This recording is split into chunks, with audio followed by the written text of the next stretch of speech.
Hello students, हम लोग प्रश्नावली 1.1 पर क्वेश्चन नंबर है 15। कह रहा है कि सिद्ध करें कि 8 का पावर n के रूप में कोई संख्या जहां n belongs to natural number, इसको बिलोंग्स टू पढ़ा जाता है। n क्या है? नेचुरल नंबर है, प्राकृतिक संख्या है, के अंत में जीरो यानी कि शून्य नहीं आ सकता है। यानी कि 8 का पावर जैसे आप 1 करेंगे, नेचुरल नंबर रखें तो 8 आएगा। 8 का पावर 2 करेंगे तो आपका क्या आ जाएगा? 64 आ जाएगा। 8 का पावर 3 करेंगे तो 512 आएगा। उसी तरह से अगर आप इस तरह से 8 का पावर 6, 7, 8 कुछ भी निकालेंगे तो कभी भी जीरो पर समाप्त नहीं होगा, ये आपको बताना है। यानी कि कहीं स्थान पर कभी भी जीरो नहीं होगा, चाहे n की जगह आप कोई भी प्राकृतिक संख्या रखे देख लीजिए।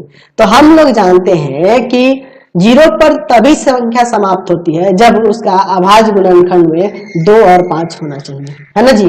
लेकिन अगर हम लोग 8 के पावर n की बात करें तो इसमें सिर्फ आप देखो तो ये 2 का क्यूब का पावर n, यानी कि हम लोग इसमें देख रहे हैं कि हमेशा 2 2 2 2 2 ही आएगा, 2 के अलावा और कुछ नहीं आएगा।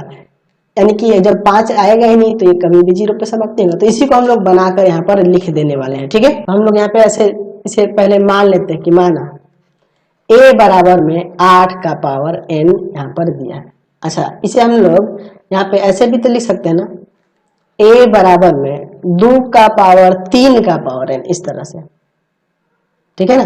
2 का पावर 3 का पावर n, यानी कि इसमें यहाँ पे देख सकते हैं कि यहाँ 2 अभाज्य संख्याएं हैं। इसमें 2 अभाज्य संख्या जो है वह अभाज्य गुणनखंड, यहाँ 2 अभाज्य गुणनखंड है। अच्छा, हम जानते हैं कि किसी संख्या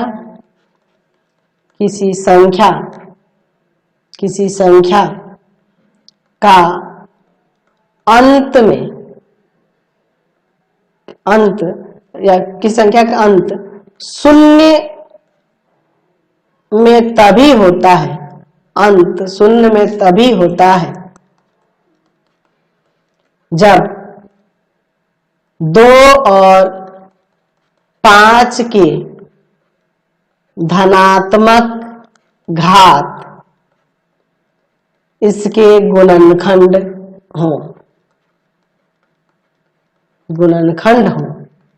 2 और 5 दोनों होना चाहिए, लेकिन यहाँ केवल 2 है। अब यहां पर हम लोग देख रहे हैं, अब देखिए a बराबर में दिया है 2 का क्यूब का पावर n, तो यह गुणनखंड तो अद्वितीय होगा, यानी कि हमेशा यही रहेगा, इसमें कोई चेंज नहीं आएगा। यह गुणनखंडन अद्वितीय होगा। अद्वितीय है ना जी, बिल्कुल अद्वितीय है। क्यों? अंकगणित के आधारभूत प्रमेय से हम लोग जानते हैं कि इसमें कोई बदलाव नहीं, ये अद्वितीय होता है। लिख सकते हैं कि अंकगणित की आधारभूत प्रमेय से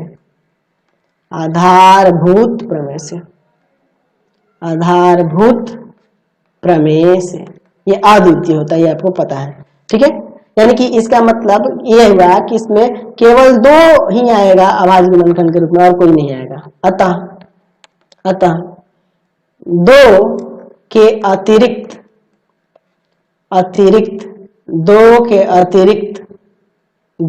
अतिरिक्त कोई दूसरी अभाज्य संख्या इस a का गुणनखंड नहीं हो सकता है। a का गुणनखंड नहीं हो सकता है।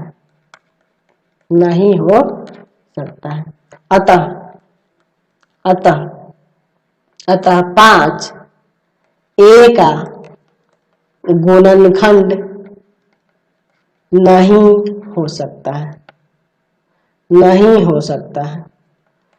तो जब 5 गुणनखंड नहीं हो सकता है, अतः ये कभी भी 0 पर समाप्त नहीं होगा।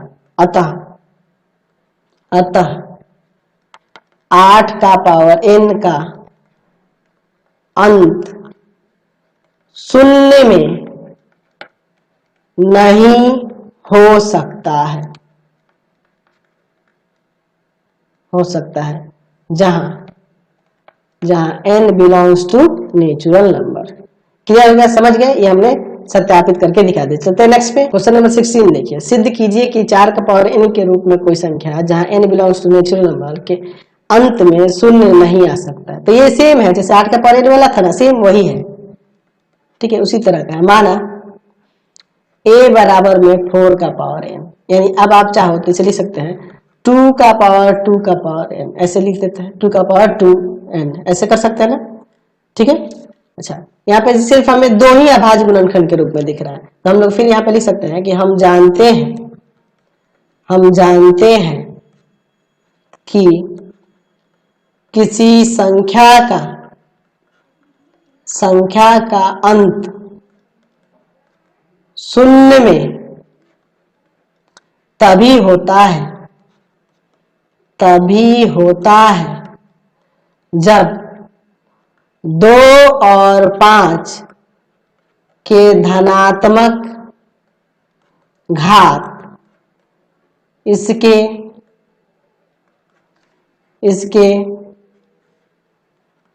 गुणनखंड हो, तभी ये पॉसिबल है। अब देखिए a इक्वल टू में यहाँ पे 2 का पावर यहाँ n जो है 2 का पावर 2n यहाँ जो देख रहे हैं, यह अद्वितीय गुणनखंड होगा। ये तो आप जानते हैं अंकगणित के आधारभूत प्रमेय से, यह गुणनखंडन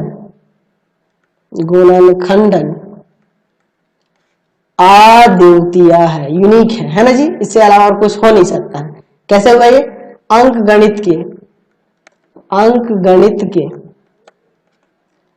आधारभूत प्रमेय से, ठीक है, ये अद्वितीय होता है। अतः यहाँ लिख सकते हैं कि 2 के अतिरिक्त कोई दूसरी अभाज्य संख्या a का गुणनखंड नहीं हो सकती है, ठीक है। तो जब 5 गुणनखंड नहीं होगा, दो के अलावा जब कुछ नहीं होगा, यानी कि 5 भी नहीं होगा, अतः 5a का गुणनखंड नहीं हो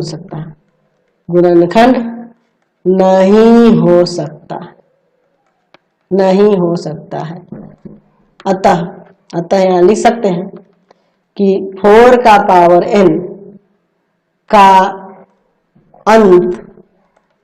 अंत शून्य में नहीं हो सकता है जहां n belongs to natural number. समझ गए? क्वेश्चन नंबर 17 देखिए, यदि n एक धनात्मक पूर्णांक हो तो सिद्ध कीजिए कि n+2 या n+4 में से कोई एक संख्या 3 से विभाजित होगी। इन तीनों में से कोई एक संख्या 3 से विभाजित होगी, ये हमें लिखना है। तो यहाँ पे लिख सकते हैं, यहाँ पे हम लोग ऐसा सपोज कर, यहाँ पे हम लिख सकते हैं कि किसी पूर्णांक q के लिए अगर हम लिखें 3q या 3q+1 या 3q+2, ठीक है, 3q+2 क्या है जी, के लिए ये पूर्णांक के रूप है, धनात्मक पूर्णांक के रूप है ना। किसी पूर्णांक q के लिए ये 3q+1 और 3q+2 धनात्मक पूर्णांक के रूप है ना जी, धनात्मक पूर्णांक के रूप हो सकते हैं। चलिए अब हम लोग देख रहे हैं, यहाँ पर हम लोग ऐसा कर लेते हैं, केस पहला ले लेते हैं। हम लोग यहाँ पे n के जगह पे मान लेते हैं 3q, ठीक है। तो n इक्वल टू जब 3q हम लोग सपोज करते हैं, ये 3 है ना जी, 3 है, तो इसमें से हम लोग एक करके देखते हैं। किसी भी पूर्णांक के, कह रहा ना कि n एक धनात्मक पूर्णांक है और किसी भी पूर्णांक के लिए इनमें से कोई एक जो होगा 3 से विभाजित होगा। तो हम लोग यहाँ पे किसी पूर्णांक q के लिए 3q+1 और 3q+2 धनात्मक पूर्णांक का रूप है, तो ये पूर्णांक हम लोग n का मान लेके नहीं चल सकते। तो पहला हम लोग n इक्वल टू में 3q ले लेते हैं। यहाँ 3q दिख रहा है, ये कितना से 3 से विभाज्य है, 3 से विभाज्य है। तो अगर हम लोग बात करेंगे n+2 की, तो ये हो जाएगा 3q+2, है ना। तो यहाँ पे हम लोग क्या देख रहे हैं कि n+2 जो है, n+2 ये क्या है जी, n+2 3 से विभाज्य नहीं है, 3 से विभाज्य नहीं है। दिख रहा है ना जी, ये 3 से विभाज्य नहीं है क्योंकि इसका शेषफल 2 बच जाएगा भाग करेंगे तो। चलिए फिर उसी तरह से अगर हम लोग बात करेंगे हम लोग n+4 की, ये तीसरा की, तो यहाँ आ जाएगा 3q+4। तो ये भी देख रहे हैं कि 3 से विभाज्य नहीं है, 3 से विभाज्य नहीं है। तो हमने क्या दिखाया कि यहाँ पर यहाँ देख रहे हैं यहाँ पर कि यहाँ n जो है 3 से विभाज्य है, लेकिन n+2 और n+4 नहीं हो रहा है, देख रहे हैं ना जी। यहाँ पे लिख सकते हैं कि अतः इस स्थिति में क्या देखने को मिला कि n 3 से विभाज्य है, 3 से विभाज्य है, लेकिन n+2 तथा n+4 नहीं है, n+2 और n+4 नहीं है, इन दोनों में से कोई नहीं है। चलिए अगला देखते हैं केस 2। हम लोग लिख लेते हैं कि जब n का मान 3q+1 हो, सेकेंड वाला पूर्णांक लेके चलते हैं, तो 3q+1 लेंगे, तो यहाँ पे लिख सकते हैं n = 3q+1 जो है 3 से विभाज्य नहीं है, विभाज्य नहीं है। अच्छा, अगर हम लोग यहाँ पे n+2 की बात करें तो हो जाएगा 3q+1 और +2, यानी आ जाएगा यहाँ पे 3q+3, यहाँ से 3 कॉमन करेंगे तो यहाँ q+1, यहाँ देख रहे हैं ना कि 3 से विभाज्य है, 3 से विभाज्य है। अच्छा, अगर हम लोग तीसरी की बात करेंगे, यानी कि अगर हम लोग बात करेंगे n+4 की, तो आ जाएगा 3q+1 और +4, यानी 3q+5। यहाँ देख रहे हैं ना ये 3 से विभाज्य नहीं है, 3 से विभाज्य नहीं है। तो हमने यहाँ पे फिर दिखा दिया कि अतः n+2 3 से विभाज्य है, लेकिन 3q मतलब n तथा n+4 3 से विभाज्य नहीं है, 3 से विभाज्य नहीं है, ये हमने दिखा दिया।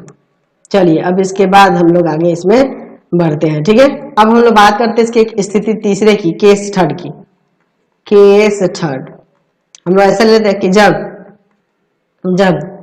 n बराबर में हो 3q+2, तो n बराबर 3q+2 लिख रहे हैं, तो 3 से विभाज्य नहीं है, 3 से विभाज्य नहीं है, ठीक है। अच्छा, अगर हम लोग n+2 की बात करेंगे, आप n+2 की बात करेंगे, आप n+2 की, तो हो जाएगा 3q+2 और फिर +2 है, इनकी जगह रख दिए मान, तो आ जाएगा 3q+4। ये भी 3 से विभाज्य नहीं है, 3 से विभाज्य नहीं है, विभाज्य नहीं है, 3 से विभाज्य नहीं है। अच्छा, और देखते हैं फिर हम लोग n+4 को, तो आ जाएगा 3q+2, n का मान और प्लस में 4, तो यहाँ पे हो जाएगा 3q+6, 3 कॉमन कर देंगे, यहाँ पर q और +2 बच जाएगा, 3 से विभाज्य है। तो ये 3 से विभाज्य है, बाकी दोनों नहीं है, ठीक है। चलिए तो अब लिख सकते हैं कि अतः n+4 3 से विभाज्य है,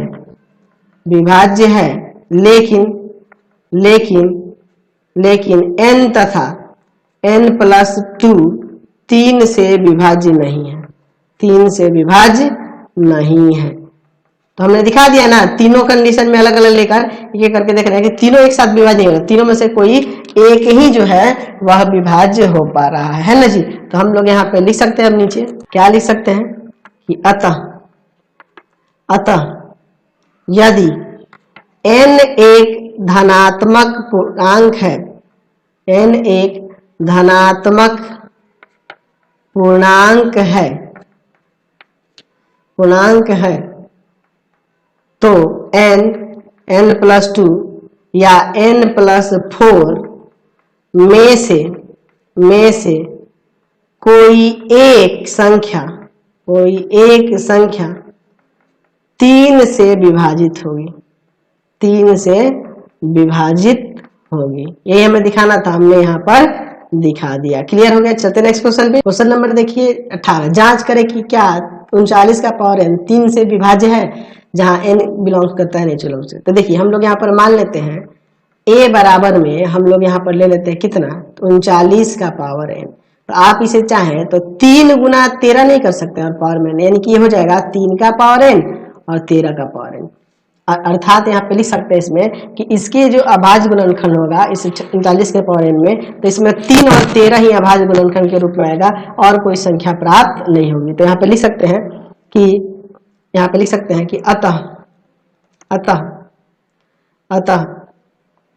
लिख सकते हैं कि 39 के पावर n के अभाज्य गुणनखंड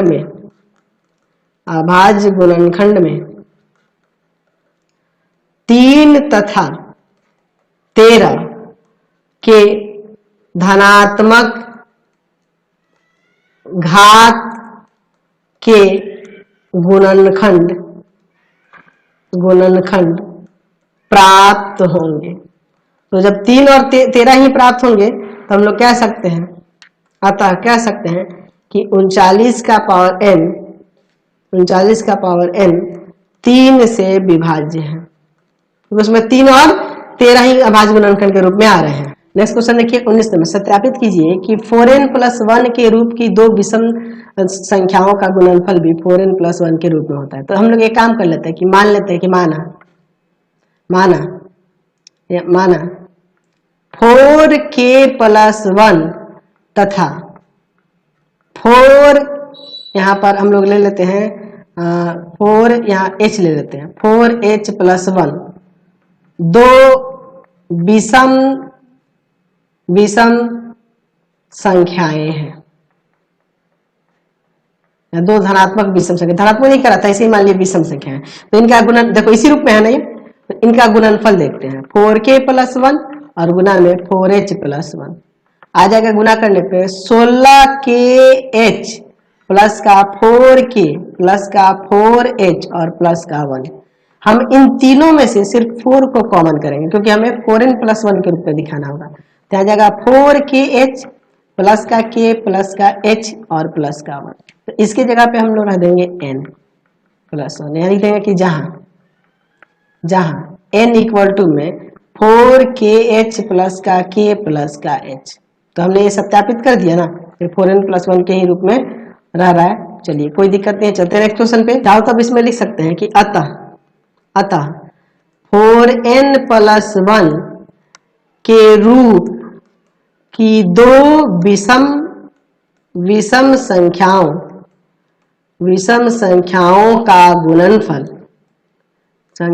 का गुणनफल भी 4n+1 के रूप में होता है, ऐसा हम लोग कह सकते हैं, रूप में ही होता है, ऐसे लिख देते हैं। ठीक है, नेक्स्ट देखते हैं हम लोग 81 और 237 का मौसा ज्ञात करें तथा इसे 81 एवं 237 के रैखिक व्यंजक के रूप में व्यक्त करें। चलिए देखते हैं पहले इसका मौसा निकाल के। हम लोग देख रहे हैं कि 237 बड़ा है 81 से, जैसे a का मान हम लोग ले लेंगे 237 और b का मान ले लेंगे 81। अब यहाँ पे लिखेंगे यूक्लिड विभाजन प्रमेय क्या था? यूक्लिड विभाजन प्रमेय क्या था? a इक्वल टू में bq प्लस का r और 0 से ग्रेटर होगा इक्वल होगा बट लेस देन होगा b से। चलिए तो हम लोग यहाँ पे 237 लिखेंगे और इधर 81 लिखेंगे। ठीक है, हम लोग स्टेप पहला चल रहे हैं। चलिए तो 81 से ले जाएंगे 237 को कितना बार में जी? तो यहाँ पर 8 3 24 हो जाएगा, 2 बार में ले जाएंगे तो 2 8 2 16, यहाँ पर 5 आ जाएगा, यहाँ पर 13 में से 6 गया आपका 7 आ जाएगा। ठीक है, चलिए अब इसके बाद 75 आ गया यहाँ पे, तो गुना में 2 और प्लस में 75 हो जाएगा, बिल्कुल कोई दिक्कत नहीं है। चलिए अब इसके बाद देखिए स्टेप 2 से हम लोग लेंगे इधर 81 और इधर लेंगे 75, एक बार में ले जाएंगे, ठीक है। तो यहाँ आ जाएगा 6, तो गुना में आपका हो जाएगा 1 और प्लस में 6, अभी भी शेषफल 0 नहीं है, तो अगला स्टेप चलते हैं, स्टेप 3। तो हमारा हो जाएगा इधर 75 और इधर 6, तो 6 से इसे ले जाएंगे, कितना बार में ले जाएंगे जी, तो 6 से ले जाएंगे 75 को, 6 कम 6 1 5 6, 6 दूना 12, 3 आ जाएगा, तो आ जाएगा 12 छक 72 और 3 75। अब इन नहीं आया तो स्टेप 4 लेंगे, स्टेप 4 में क्या ले लेंगे जी, तो यहाँ पे ले लेंगे 6 को और इधर ले लेंगे 3 को, 2 बार में 0 आ जाएगा, तो यहाँ से आपका HCF जो हो जाएगा वो 3 हो जाएगा। तो अब हमें क्या करना है, देखिए हमें क्या करना है, इसे रैखिक व्यंजक के रूप में व्यक्त करना है, किसके किसके रैखिक, 81 और 237 के। चलिए अब इसको हम लोग ध्यान से समझते हैं। अब देखिए रैखिक व्यंजक प्राप्त करना है हमें ना, रैखिक व्यंजक, तो हम लोग क्या करेंगे, हम लोग ना जो HCF है ना, HCF को ध्यान से देखिए, तो इस वाले स्टेप पे आएंगे, इस HCF को प्राप्त करने के लिए हम लोग यहाँ पर ध्यान से देखिएगा, HCF को प्राप्त करने के लिए, आप देखिए ना हमारे पास ऊपर यहाँ है ना ये जी, ये देखो आप इक्वेशन फर्स्ट, इसे सेकेंड और इसे थर्ड मान लो। अब इसके बाद देखो समीकरण 3 से 3 बराबर में क्या हो जाएगा, 75 माइनस का 6 गुना 12, 3 बराबर में। अब देखिए हम लोग एक काम करते हैं, अब यहाँ से हम लोग 6 को हटाते हैं यहाँ से, तो 6 का वैल्यू यहाँ से निकल जाएगा, तो देखिए 75 माइनस का 6 के जगह पे क्या आ जाएगा, 81 माइनस का 75 गुना 1 गुना में 12। चलिए अब इसके बाद देखिए क्या होता है, तो 3 बराबर में हो जाएगा 75 माइनस का 81 गुना 12 और फिर माइनस में प्लस 75 गुना में 12, तो हो जाएगा 3 बराबर में 12 1 13, 75 गुना में 13 और माइनस का 81 गुना में 12, ठीक है। तो अब यहाँ से किसको हटाएंगे, 75 को, तो 75 को हटाने के लिए हम लोग एक वाले से चलेंगे, तो 237 माइनस 81 गुना 2, ठीक है। यहाँ पे हमने कैसे लिखा है, ये भी लिख देंगे समीकरण 2 से। अब फिर लिखने वाले हैं समीकरण 1 से, ठीक है। क्या करेंगे, यहाँ पर देखिए ध्यान से, 3 बराबर में 75 के जगह पे क्या लिखेंगे, 237 माइनस का, ध्यान से देख लीजिए, 75 के जगह पर 237 माइनस का 81 गुना 2, 81 गुना में 2 और गुना में यहाँ 13 और माइनस का 81 गुना 12, तो 3 बराबर में यहाँ पर हो जाएगा 237 गुना में 13 और माइनस 81 गुना में 26 माइनस का 81 गुना में 12, ठीक है। तो अब इसके बाद देखिए क्या हो जाता है, यहाँ 3 बराबर में यहाँ पर हो जाएगा, आप देख लो 237 गुना में 13 और माइनस का 81 गुना में 38, ठीक है। तो अगर आप देखो तो ये आपका ए था, ये आपका बी था, यानी कि 3 बराबर हो जाएगा 13A माइनस का 38B, इस रूप में हो गया, हमने कर दिया ना जी। सॉरी ये आपका 13 ना है, मैंने 31 लिख दिया गलती से, 13A और माइनस का 38B, ठीक है। क्वेश्चन नंबर 21 देखिए क्या कह रहा है कि 210 और 55 का मासा जो है इस रूप में है, तो y का मान कहते हैं। तो चलिए ना इन दोनों का मासा निकालते हैं। 210 जो है बड़ा है 55 से, तो a का मान हो जाएगा 210 और b का मान हो जाएगा यहाँ पर 55। चलिए अब इसके बाद देखते हैं, यहाँ पे लिखते हैं यूक्लिड विभाजन प्रमेय का, इसी से निकाल लेते हैं, कैसे भी आपको पहले मासा निकालना होगा। a इक्वल टू में यहाँ पर हो जाएगा BQ प्लस का R, और यहाँ R का मान 0 से बड़ा और बराबर लेकिन B से छोटा होगा। इधर 210 लिखेंगे और इधर आपका 55, स्टेप पहला है ये आपका, ठीक है। तो यहाँ स्टेप पहला है, यहाँ 55 से भाग करेंगे 210 को, तो कितना बार में ले जाएंगे जी, तो यहाँ पर हम लोग ले जाएंगे 3 बार में, 5 3 15 5 5 3 15 1 16, यहाँ पर आ जाएगा आपका 5, यहाँ पर बच गया 10, 10 में से 45 आ जाएगा, यहाँ पर 10 में से 6 जाएगा 45 हो जाएगा, इनसे 4 आ जाएगा यानी कि 45, यानी 55 गुना 3 और प्लस का 45। अभी शेषफल 0 नहीं आया तो अगला स्टेप क्या होगा, तो हम लोग, तो अब हम यहाँ पे इधर लिखेंगे 55 को और इधर 45 को, एक बार में ले जाएंगे 10 बच जाएगा। फिर अगला स्टेप थर्ड में क्या लेंगे, तो इधर लाएंगे 45 को और इधर 10 को, 4 बार में ले जाएंगे 40 आएगा, फिर 5 बच जाएगा। फिर उसके बाद हम लोग यहाँ पर क्या करेंगे, चलिए अब हम लोग स्टेप 4 क्या हो जाएगा, तो इधर लिख देंगे 10 को और इधर लिख देंगे 5 को, 2 बार में ले जाएंगे 0 आ जाएगा शेषफल, यानी कि यहाँ से मौसा जो हो गया आपका कितना आ गया 5 आ गया। तो मौसा 5 आ गया। और चूंकि आपके क्वेश्चन में दिया हुआ है कि चूंकि मौसा जो है, मौसा का जो रूप है वो किसके इक्वल है, तो अपने क्वेश्चन में क्या रहा है, आपके क्वेश्चन में क्या दिया है जी कि 210 गुना 5 प्लस के 55 वाई के बराबर है। ठीक है, तो अगर हम लोग अब यहाँ पे देखें तो हम लोग लिख सकते हैं कि 55 वाई प्लस का 210 गुना 5 बराबर में 5। यहाँ से 5 कॉमन कर लेते हैं तो 11 वाई और प्लस का 210 आएगा बराबर में 5।